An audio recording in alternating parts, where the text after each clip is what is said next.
All right. Good morning, 1 million cups. How's everyone doing today? Happy Wednesday.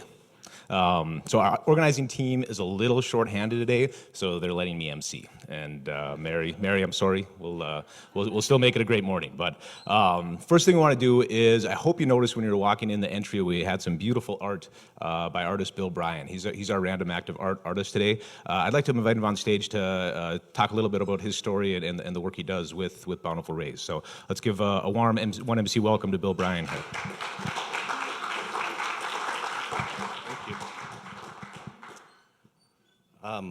Last name is pronounced Breen. Oh no, I know Tyler. So no, it's all right. It looks like Brian. So, but that's fine. I don't mind. My name is Bill Breen. I guess I'm a young 38 years old. I have 3 children, 2 grandkids. I started Bountiful Rays officially launched October of 2017 when I finished the website. I guess the company's called Bountiful Rays. Ray was my wife's middle name, R-E-I, and then I added apostrophe S to make it unique. My wife has been my bountiful ray of hope, sunshine, heartache even, but it's all been worth it to what went on. I guess in 2014, my wife was diagnosed with stage 2 breast cancer. Did all that stuff, all the whatever doctors recommended. Clean bill of health for 6 months, and then it came back with a vengeance. It spread to other parts of her body, spread to her brain. And she lost the ability to use her right arm. She was in constant nerve pain, and as a man, we like to fix things, but that was the hardest thing to do, was to let go and say, I can't fix my wife, but just be there for her and care for her all the way till the end. May 1st of 2018, she passed away at home peacefully. And then last week was the 1-year remembrance. The day came and went, nothing magical happened. And I'm glad that I thought that the pain and everything would just be gone, but I'm glad that it wasn't gone, because then I wouldn't have any more inspiration to do my art. But about 2 years ago, I started doing art. I create all the art digitally on my cell phone. That's connected with the story when my wife would be getting chemo or other treatments. She would rest most of the time, and then I would doodle. I would do something. Looking at Facebook and all that other stuff got so old that, and then I would start reading the paper, and then, so I just downloaded an art app, and I just made something accidentally that looked kind of nice, and then from there, I deliberately went and made something that looked really nice, and she liked it, and so I started the company. With starting the company, I wanted other artists to contribute, and then I would share those on T-shirts and spread a message of hope, basically sharing my wife's story. But as it evolved, all the artists that I asked, they would say yes, but then I'd get back to them and they'd be like, well, I'm working on something. And then finally, that's kind of when I just said, well, I'm going to start doing the art. And all of it just flowed out. My wife was the key that unlocked a door that I didn't know I had. I grew up around art. My dad's an artist. My dad did the Fighting Sioux logo. My dad did the buffalo and the horse up at the Capitol. I think he has a piece over here at the courthouse on Rosser. So my dad, I grew up around, I guess I must have soaked some of it up, being around him and stuff. But I had to wait for my medium to come out, and that's digital art. So all the art that I do has a story. The art's just a window. The story allows you to peer inside and look to see what's in there. And so I just started actually printing the art on canvas probably last November, October. So it hasn't even been, 6-7 months, but I donate part of the proceeds to the Bismarck Cancer Center to help families in need with gas, food, or lodging. The medical bills that we incurred were covered by my wife's job, which was great. But it was the lodging and the gas and the food that we didn't account for. We had a car, but we didn't know, well, how are we going to get to Mayo? It's not like we're very wealthy, and life is hard just in general, to go to work, bring the kids to school, and then you throw in cancer, going to doctor's appointments and treatments, and going to Mayo and all of that. We just met so many wonderful people, strangers mainly. They bring food over. It's the little things that mattered the most. Just where I didn't have to cook supper for one night, that was such a huge relief, so I could spend more time with my wife. It was difficult. I picked her up out of bed. I brought her to the bathroom. I helped her shower. As a husband, that was a blessing. It was, just one last story. Towards the end, when people would come over to visit my wife, she couldn't get out of bed. They would come and visit her, sit next to her, and talk how about their day. And soon, the person that was visiting would come, and they would just start talking about what's going on in their life, the ups and downs. The kids aren't listening, and they would just go off, and and then they would snap back to reality and just apologize. I'm so sorry. I don't mean to bore you with what's going on. You're going through so much. But my wife would just look at them and smile and say, I want to know what's going on in your life. What I'm going through isn't any more greater or better than what you're going through.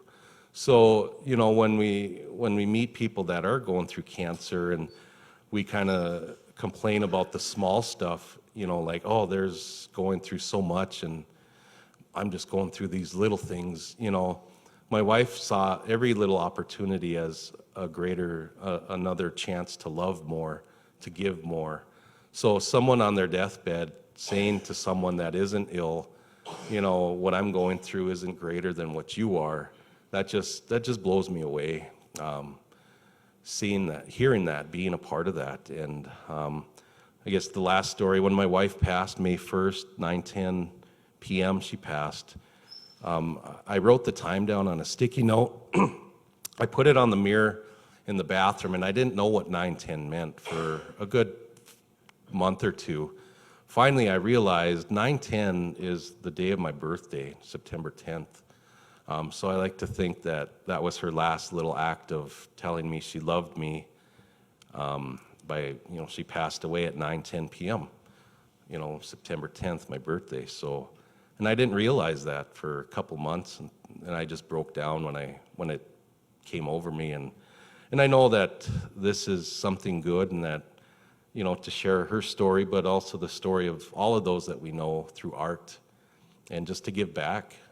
Life is short, life is precious, and to be of service is the only way that I can see to keep making this world just a little bit better, even just for our community. So thank you.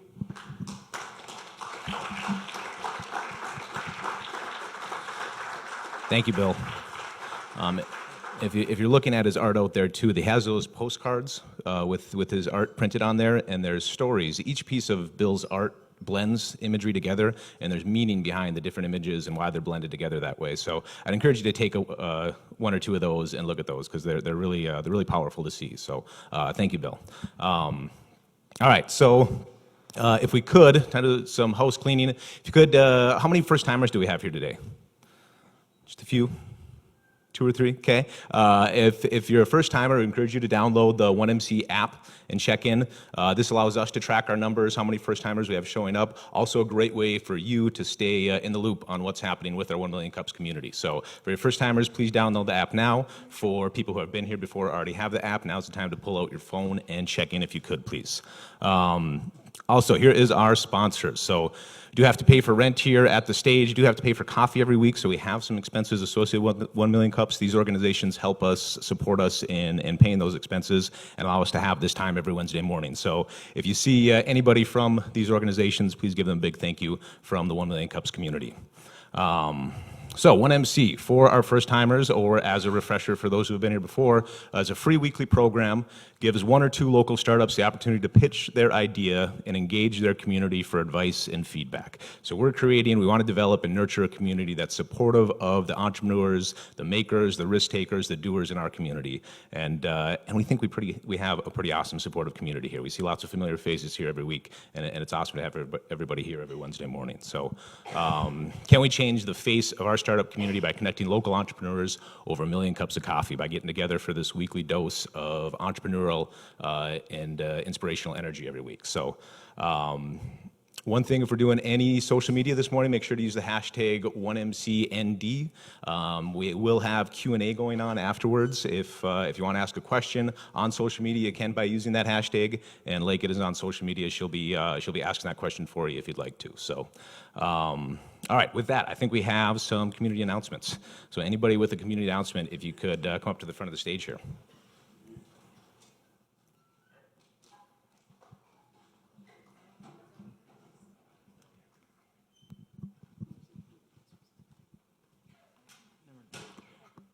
Ooh, that looks good. Okay, it's our final Think and Drink coming up. I need to look at the date because I don't know. 19th of May, we're looking at the story of punk rock. So whether you yourself are a punk rocker or you were like me and you hid behind the washing machine at basement shows because you're afraid of the mosh pit, we want to see you at this event.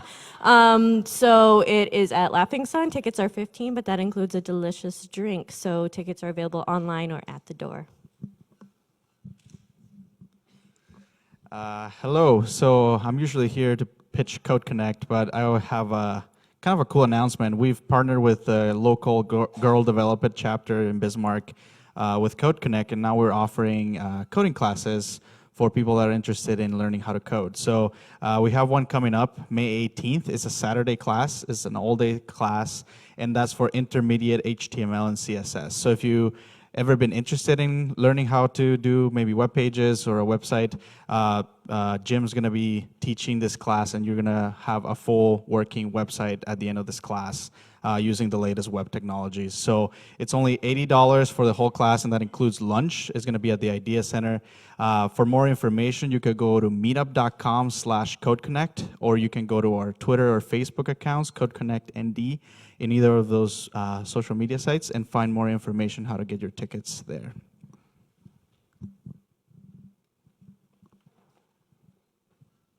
Well, good morning, everyone. I don't know, maybe they don't have my slide. Anyway, Nathan Schneider with the Chamber EDC. We are hosting in partnership with the City of the City of Mandan's Business Development Office a downtown tour in downtown Mandan tomorrow, starting at 4. We start at the Mandan Depot Beer Hall, and thanks guys. We'll start at 4 o'clock at the Mandan Depot Beer Hall. It's the old Mandan Depot. Tour around Mandan, look at a couple of available buildings, and provide folks opportunity to maybe stick a Post-it note on the wall saying, we'd like to see this space be X, and tour some properties that have also had some development in the last year or so that have used some programs through the City of Mandan's Business Development Office. We'll end it at 5:30, as you can see up there, with the social at the Mandan Depot Beer Hall. Food from Laughing Sun, from Thomas and Moriarty's, from Edgar at the Mandan Depot Beer Hall, and it's free of charge for everyone coming. Cash bar, but free of charge for the food and for the tour. Yeah, come out, see what's going on in Mandan. Awesome. Hello, my name is Emily Rupp, and I am with Spectrum, and it's a little late notice, but we are doing a free lunch and learn today at noon at 1022 East Divide Street, and we will be talking about digital advertising. So if you guys are in the area and looking for a free lunch, swing on by. Good morning, everyone. I'm Megan Grad from Soulhaven Studio and the Fitness Boutique right downtown on Main Street, and we are officially opening May 17th. So to kick off our grand opening, we're having Soulfest weekend. So Friday night will be our VIP night. You can take a class. We'll have food and beverages. and kind of a social hour after. And then Saturday and Sunday, we have free classes all day. So feel free to sign up either on our Instagram page or Facebook events page, or you can go directly to Eventbrite. Hope to see you there. Just wanted to give a quick shout out to everybody that attended Startups and Standouts last Thursday. We had a great turnout. It was a reboot of something we used to do where we give presenters from our stage in the last 6 months an opportunity to set up kind of trade show style and show off their wares. Want to shout out to Dakota Community Bank who sponsored the event. Laughing Sun was there pouring beer. Awesome. And also Taylor Daniel with Daniel Companies got us the space, and the event was great. If you missed it, don't despair. We're going to be doing it again probably in about 6 months, so we'll look for that. Good morning, everybody. Jason Tomanek with the City of Bismarck. I'm here to talk about just two things, one big picture thing and then one more specific thing that I really wanted to bring to this group. The City of Bismarck is currently going through our steps to reboot our strategic plan. We did our last strategic plan about 6 years ago, 2012. The plan is unique this time in that it's kind of twofold. It's an organizational plan for us with our 630 plus full-time employees and all the services that we provide. But the other part of it, the smaller piece, is a call for projects. And this is really speaking to the community portion of our strategic plan. The call for projects is an opportunity for anyone in the community that has an idea of how to make Bismarck even better. It's your chance to talk about it and bring it forward. Over the last 6 months, we've engaged the public. We've had roughly 7,000 different pieces of feedback, whether it be through surveys. We had a booth at Street Fair. We've had town hall meetings, city commission meetings, and so on and so forth. Our consultant has distilled a lot of those voices into 5 as he's calling them, strategic focus areas. These are the 5 areas that the City of Bismarck will be focusing its time, energy, and resources on to help bolster community pride and anything that people are looking for. So on the screen are the 5 survey themes, and this is really what's tied to the call for projects. So right now, through the end of May, we have an open call. We have a lot of information on our website, bismarcknd.gov. If you have an idea, it can be a one-time event. It could be something that brings community together. It can be something that's long-lasting and generational. It can be big picture, giant scale. It can be something very, very small. It can be art-related. It can be a signature space. What do we mean by a signature space? Anything that helps brand this community, bolster the sense of place. Some of the things we've heard through the survey feedback would be, an obvious one right across the street would be a downtown plaza, a great place for a community gathering space, farmers markets, things like that. Other topics, all ages and all wages. We're talking about intergenerational interconnectivity. If you can come up with an idea that blends the older generations with the younger generations, fantastic. We'd love to hear about it. Social health, it's kind of a key piece that focuses on some of the things that public health can provide, and we're really talking about addiction, mental health, homelessness. These are 3 topics that are up front and center in a lot of people's minds in our community. 21st Century Business Hub, I think that speaks to a lot of what this group is interested in, entrepreneurship. What can the city do to help bolster that entrepreneurial spirit and opportunities for people in Bismarck? And complete connectivity, we're talking about physical connections, virtual connections, you name it. So we've got a little more information on our website. I'd be happy to talk to anybody about these ideas. One thing a lot of people have asked, does the city have a pool of money for this? Not yet, but the timing of this is very specific because, as I mentioned, we're asking for the projects to be delivered by May 31st. That is very timely because shortly after that we will kick off our budgeting for 2020. So if there are projects that have value or add any of the things that we've talked about, we can earmark some cash to help improve or support those projects going forward. The way the projects will be delivered, they're going to come to us, through the application, us being the project team. There's 2 city commissioners and 10 city staff that are part of the project team. We'll vet them just to make sure they meet the criteria that we're looking for. And I was talking with somebody before the event. This is a low barrier. I mean, we're not talking about a PhD type application here. We're talking about a 5th grade level. So if you have an idea, just put it on paper, get it to us, and we'll push it up to the city commission. The commissioners will have a special meeting just to consider all of these projects. So you'll have an opportunity to come in and pitch your ideas. start talking about it. What's the role of the city? How does this benefit the community? That's really what we want to hear. So if anybody's got ideas, we'd love to have you bring them forward and see where they can go. Thank you for your time. Right. Thank you, Jason. Love that the city is doing that too. That's a good process to follow. But okay, I do have one favor to ask before we introduce our speaker today. So our 1 Million Cups organizing team applied for a grant through First International Bank and Trust. It's called the Live First Community Grant. And the way they are awarding these, it's by community vote. So if you want to do it right now, great, or sometime today. Today is the last day you can vote on this. It's a very strange link they have. It's hard to say. So just Google Live First Community Grant, and it'll pop up. I think we're the second. There's like 50 different applications in there, but we're the second one on there, so you don't have to scroll through a bunch of them. If you could help support us and vote for 1 Million Cups on that page, it would be greatly appreciated by our organizing team. So thank you. All right, with that, I'd like to introduce today's speaker. So we have Mary DuBord with us today. Mary started Wife's Wives, which is a home management company. They do a variety of service work, including yard, flower bed care, small landscaping projects, wallpaper removal, installation, painting, inside, outside furniture, specialty cleaning, organization, declutter, downsizing, et cetera, et cetera, et cetera. Mary's business was just recently founded. Today we're going to hear her startup story, why she decided to venture out on her own, and one of her toughest earned achievements, how to get rid of pesky turkey buzzards. So without further ado, let's give a warm MC welcome to Mary DuBord. Thank you. Well, good morning. Super nervous, so bear with me. And I am fighting one of the yuck colds of the season, But my name is Mary DuBord. I want to thank 1 Million Cups for having me, and the Kaufman Foundation, as well as Tyler and Kate for working with me and giving me this opportunity. And I want to thank you all for coming. I really appreciate it. Ashton, I want to give you a shout out. Because of Ashton, she always shared this on Facebook, and that's what brought me here the first time.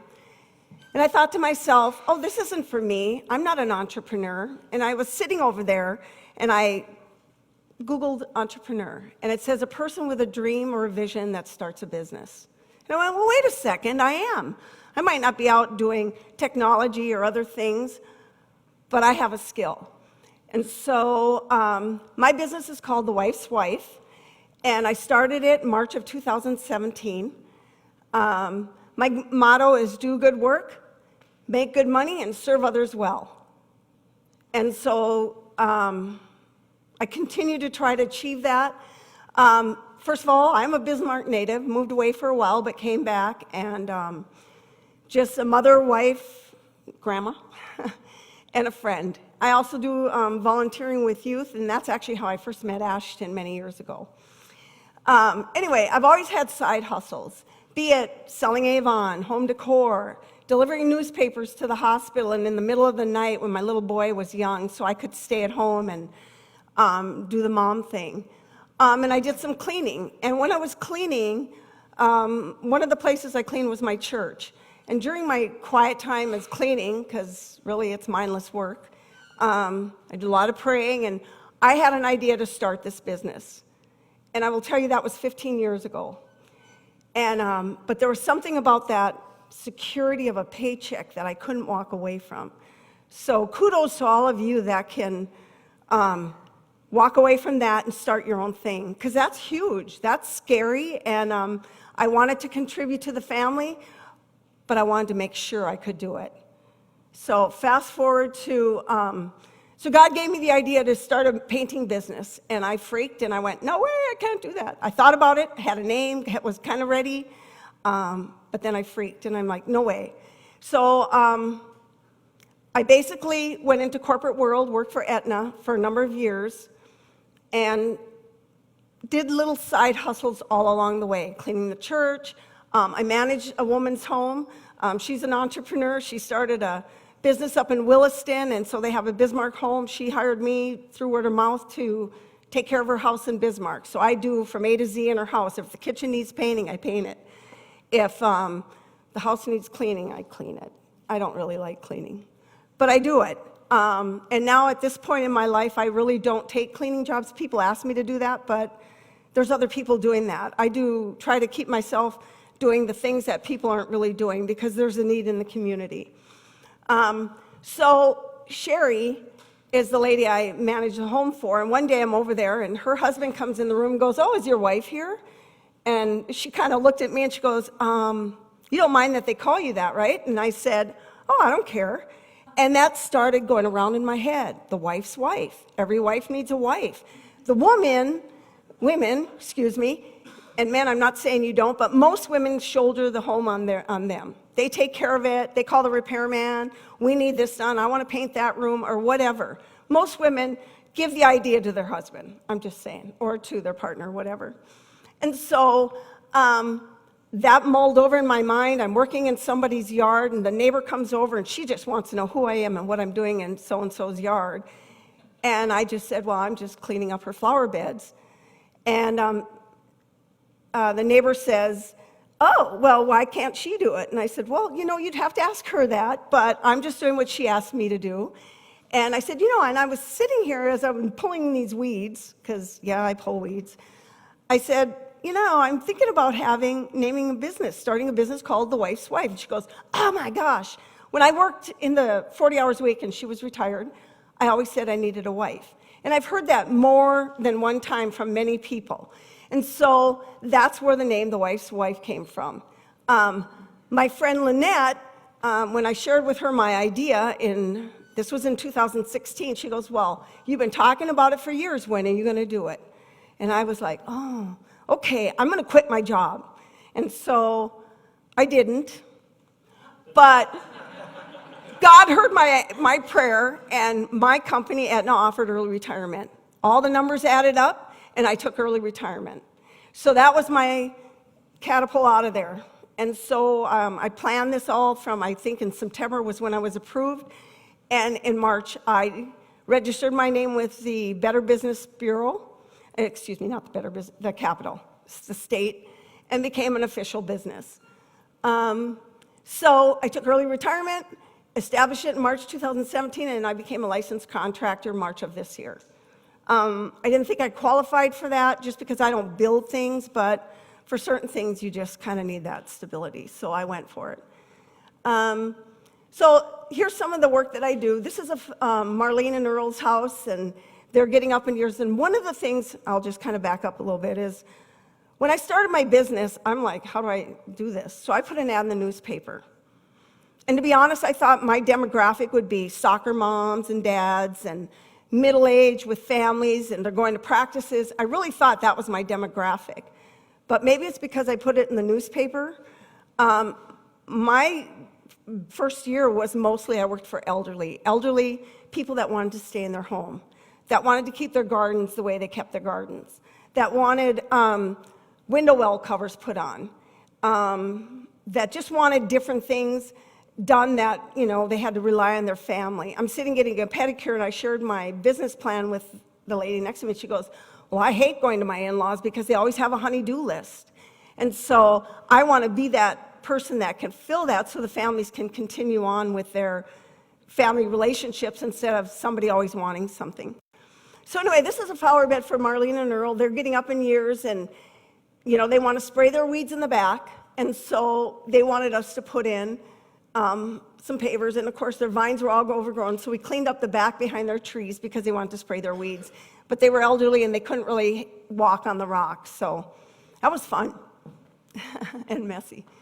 Oh, you can't really see this picture. This is down by the river. They just couldn't get to it. And an office building that I manage, I'm out trimming one of the evergreen trees, and the guy comes out and he goes, "I need your help." And so called me up, and I went over and we cleaned up his flower beds.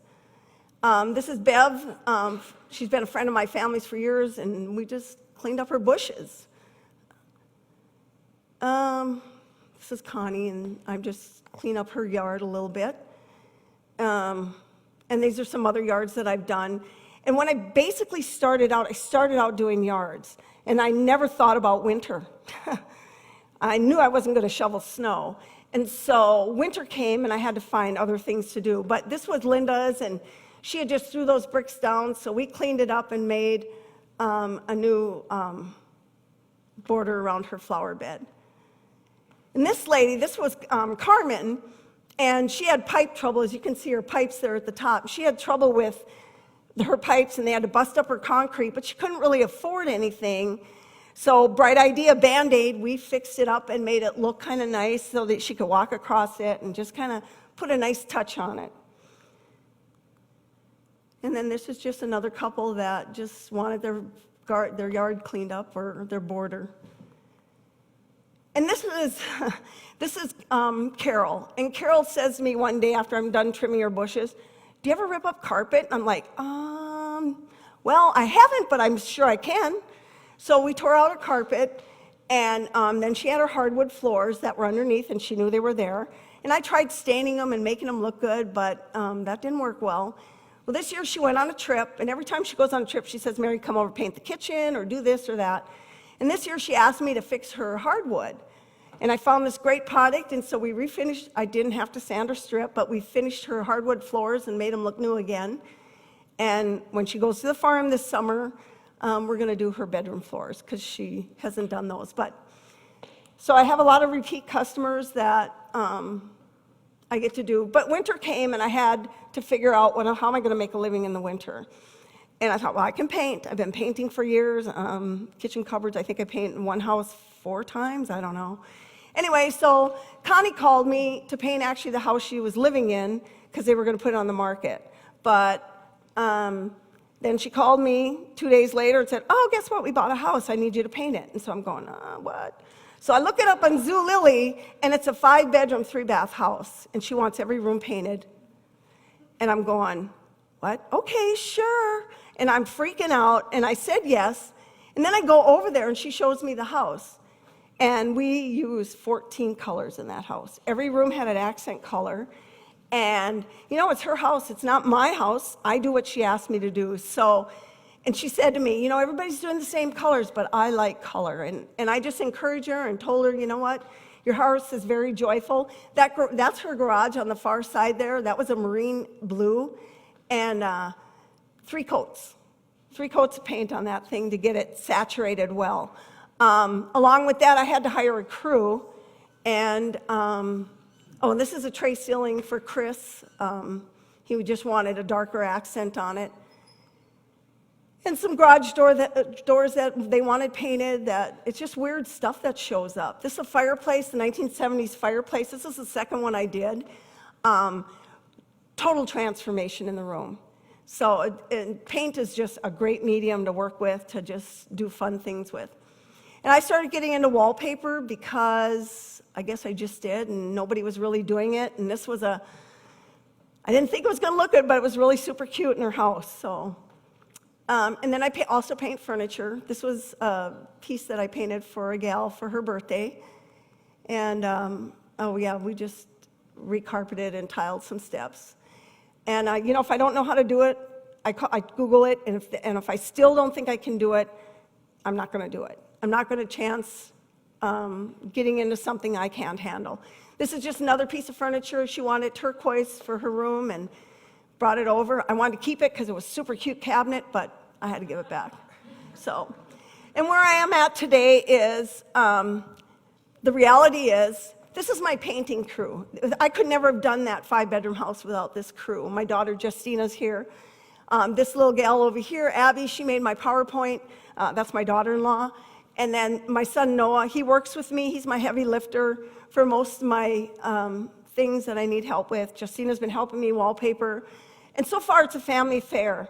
I haven't started a payroll because I'm kind of at a bridge where I either jump off and really advertise and go for it, or I pull back if I'm the only employee. And I'm there. I don't know. I'm kind of stuck. I'm not sure what to do. Right now, I'm booked out 3 to 4 weeks, so that's kind of scary. But anyway, so I got a lot of returning customers. I go back and do their yards every year. I'm booked. I'm just in the higher place. Right now, they're subcontractors. I have to make a decision on that. Maybe somebody can give me some advice there. I don't know. Bidding jobs is difficult for me. I'm learning it as I go along. I'm better at it now. I basically work by the hour, just because I mean, I don't want to underbid because that hurts me, and I don't really want to overbid what I think I need to earn a living. Does that make sense? And it's not that I'm out trying to undercut another painting company or anything. I just feel like this is my rate, and I'm just trying to make a living. So that I'm kind of stuck on a little bit too. And then, of course, acquiring new equipment, which is minimal because these hands and this back are what I have. And then broadening my skills for the new things that come along. Like one of them is the wallpapering. There was a gal doing it, but there's really nobody in town. And I'm having some great opportunities to start doing that for a couple builders. So that's an exciting time. And that's my stuff. And I advertise on Facebook. I tried Instagram, but I'm super not good at that. So I just do Facebook. And no more paper. All right, let's hear it for Mary.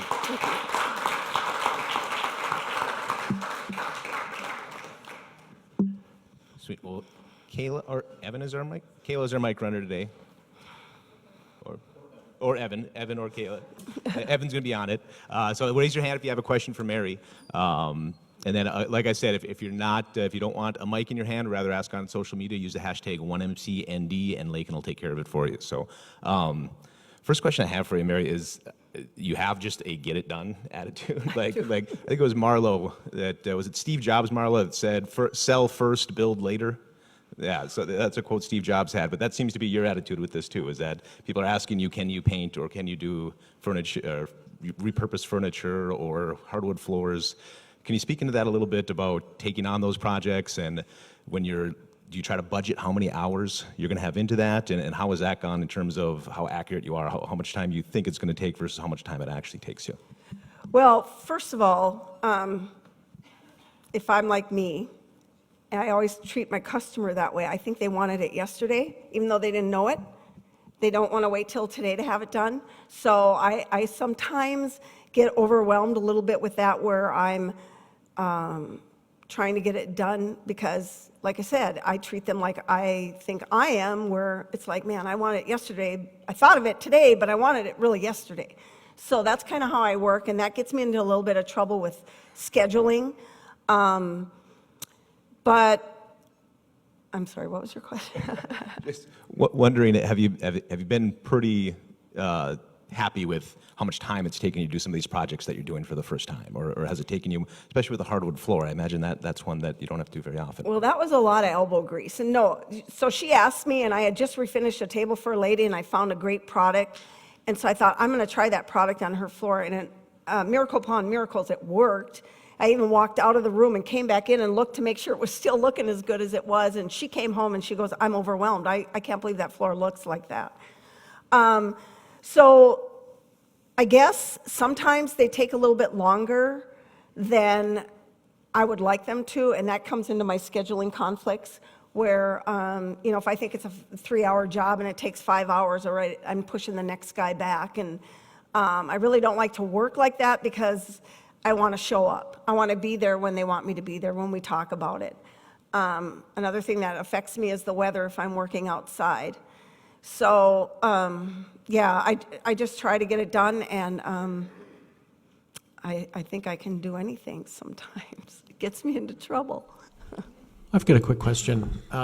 You seem to be kind of on the precipice of maybe growing and adding some staff. What's holding you back? What are the obstacles you see right now? Well, number one, if I get hit by a bus, what happens? I feel like, can the business carry on? And I don't know if my children necessarily want to carry on that business. I don't know how the wife's wife can continue. I had a call yesterday, Mary, can you come out? I'm like, she goes, I'm not sure if you're still doing it or not. And I go, well, of course I'm doing it. And so I'm a little concerned about that. I am older. So there's that, where, I don't want to leave my people without somebody as they come to kind of depend on me, especially the elderly. I feel like I'm helping them stay in their home for some of the things that I do for them. And so that to me is super important. And I'm super OCD. I just don't think anybody can do it as good as me. Just saying.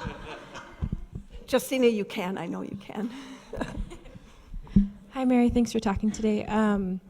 What do you foresee with your marketing? I mean, you said you kind of do Facebook and you did the newspaper. And what do you foresee changing in the next year or so for you? And how do you plan to change your market base and grow your business in that space? Well, and that's kind of back to the last question is, do I jump off the bridge? And if I jump and go try to, add the marketing and maybe some radio ads or anything like that, but can I handle it? And so that's where I get a little nervous. I mean, people aren't going to want to subcontract forever. And so I have to make that decision then to do payroll and things like that. So I'm just really stuck kind of in that. I mean, and I don't know, like right now I can't give somebody 40 hours a week. I can maybe do 20 to 30. But they have to make a living too. Excuse me, I have a cold. And my son is working for me somewhat this summer, but he also works at the airport, and it gives him flexibility to be able to travel. Excuse me. And so I want to, so it works for him this year, but he also just graduated college, and, I don't want to hold anybody back. I mean, my business is not glamorous, but it is kind of, I don't know, so. And it's labor. It is sometimes hard labor and physical. And so that takes a toll on people, I think, Well, it seems like you're having fun with this too, which is good. And sometimes hiring staff isn't as much fun and managing staff. So I think another question I have is related to pricing. I think another track you could take is kind of intentionally limiting your supply and having your prices a little higher, so that'll kind of help manage that schedule a little bit. But can you talk into how you look at pricing and how you charge customers if you bid out projects, or how does that work? So since my overhead is low, I bid by the hour. I can pretty much now judge a yard, how long it's going to take me. I can judge a family room but that fireplace, that was 9 hours. So did I foresee that? No, I was thinking maybe 5 or 6. So I do bid by the hour. I do charge $50 an hour. I pay my help, I feel, really well as a subcontractor. I don't know. I feel like, going back to your question that you had before was, what do I see in the future?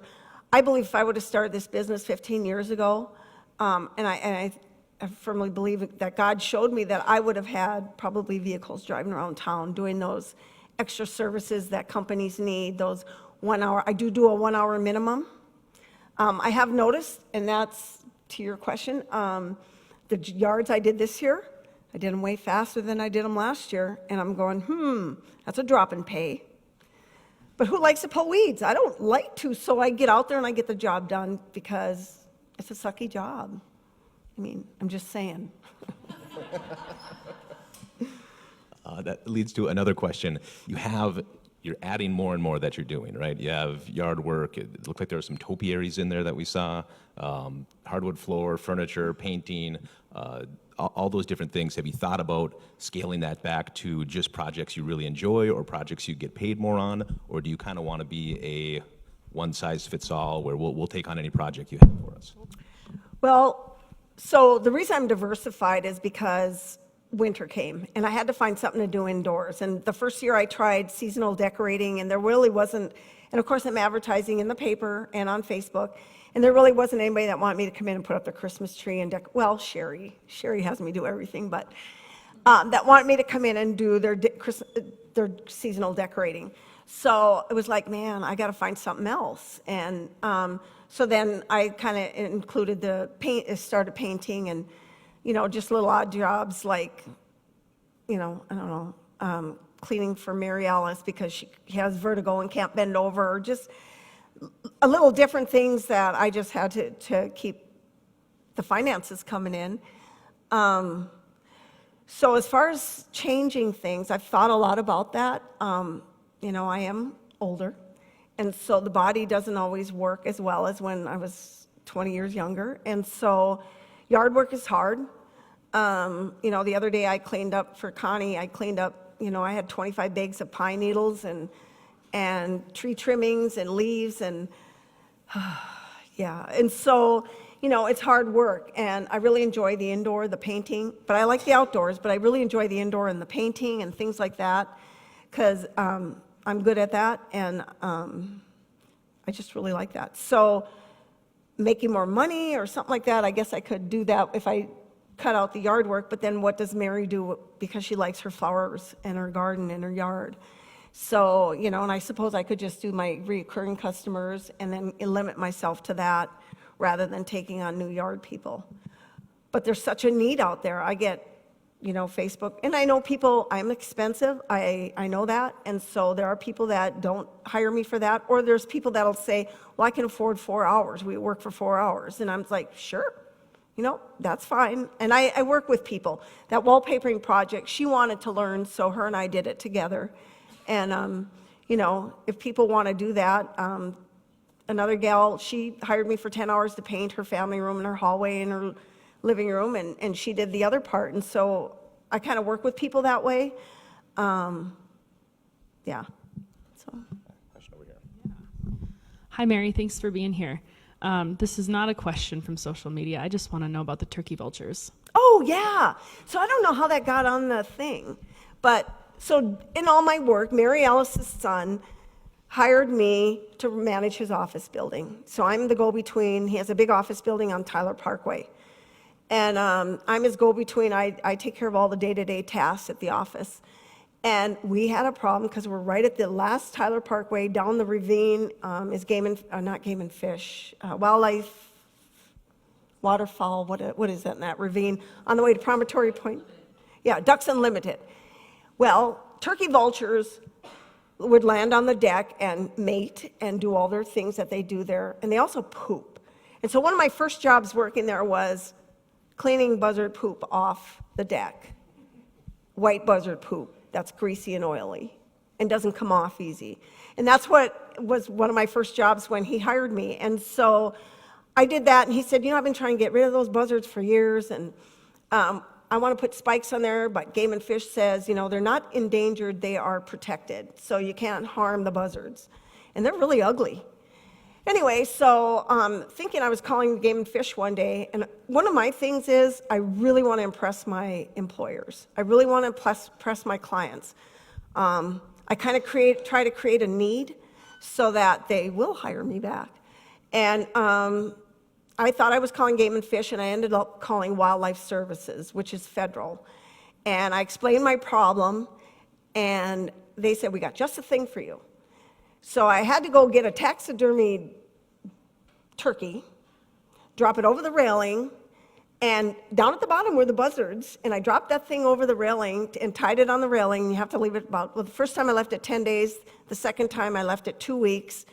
But those buzzards flew off of that deck like they're getting out of here because death is awaiting. And so that cured it. And, brownie point for me with my employer, and we got rid of the turkey buzzards. Well, lo and behold, they told me to watch out for this spring, and guess who's back? So if you drive by Tyler Parkway and you look over and you see a dead bird hanging between a deck, I did that. But it works. Who knew? The elevators use them, I guess, and that's how you get rid of turkey buzzards. You just got to make an example of one of them. That's, yeah. Another question over here. Hi, Mary. I was thinking when you were talking about the work that you like to do and the work that you don't like to do and kind of teetering back and forth hiring, have you ever thought about hiring for the work that you don't like to do so you can focus on the work you do like to do? So hiring out some of those positions that you are less favorable, but that's where you could fill the time for staff, and then if you would advertise, then you could kind of fill their schedule and fill your schedule with stuff you enjoy. Right, and so that's where, my son, Noah, working with me this year, or he worked a little bit with me last year as well. He's now learning, because there's some plants you trim, there's some plants you don't trim, there's some you have to wait until they bloom and things like that. And so he's slowly learning that. And that's where I kind of come back to, can I send them out? Can I send somebody out on a job and they do it the way I do it? I know I just have to have confidence. I know. I mean, I love them and stuff, but I raised him and I put away his clothes and like stuff like that. Okay. I have one last question I have is, so looking at some of those before and after photos, some of those before, so I'm a single dad, I have a 16-year-old, a 12-year-old, and my daughter will say, Dad, our yard looks very basic, is what she says. Dad, you're so basic with things. So like for me, it'd be great to have somebody come in, look at like something, a room that I have and say, well, this is what it could look like, because I just don't have a mind that works that way. Have you thought about like a design consulting fee or some kind of onboarding fee, or when customers are coming to you, do they know what they want the space to look like, or are you bringing ideas to them too? So most people know, like the lady that painted all those colors, when I went over there and her husband's bringing in these gallons of paint and she's going, that room, that room, that room, and she's handing me all these paint chips. I'm going, oh my gosh, what is going on? And I would never tell her not to do that. Most people know what they want. Most people will tell me, this is what I kind of want to do. I make suggestions if they ask, but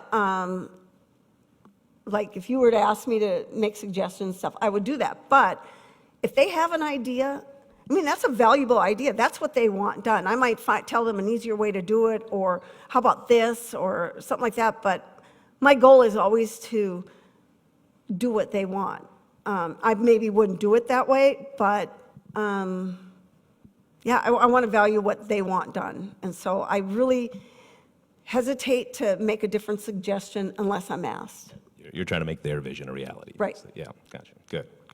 Well, great. Evan, could you ask our last question of the morning? I would. I have a comment first, and that's that I think Mary should not sell herself short on the, if you have a dream of having wife's truck running around town, there's no reason you can't do that. So don't, you're not old by any means. So, says the old guy. But I think just seeing your energy and if it's something you really want to do, obviously you've proven you can go for it. So that's my little advice.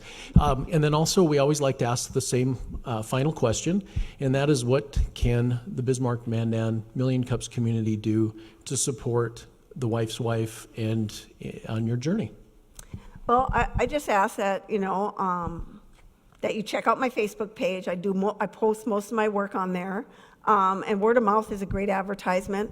I try to make my people feel valued. I work a lot with old people and downsizing and stuff like that. And it's really important that I make them feel valued. And I hope after meeting me today that, you'll throw my name around once in a while if you know someone that's needing something, and and share my stuff. That's the thing I think on Facebook that I find the hardest, is getting people to share my work. And I just don't really want to bother anybody, so I don't really ask them to do it. A few people I've asked, but, just getting that, hey, will you post something about it? So anyway. Great. Awesome. Well, Mary, thank you so much for getting on stage, especially battling a cold, too. You did very well giving us some time this morning. Can we get one more round of applause for Mary, please? Thank you, Kyle. All right. Well, we will be back next Wednesday morning, 9 a.m. Light Spring Solar is our speaker next week. If you or anyone you know would like to present or think would be a good fit for our 1 Million Cup stage, please go to the 1 Million Cups website and click the Apply to Speak button, and you can fill out an application there, and we can engage with you. So that's it, guys. Thank you so much for being here, and have a great rest of the week.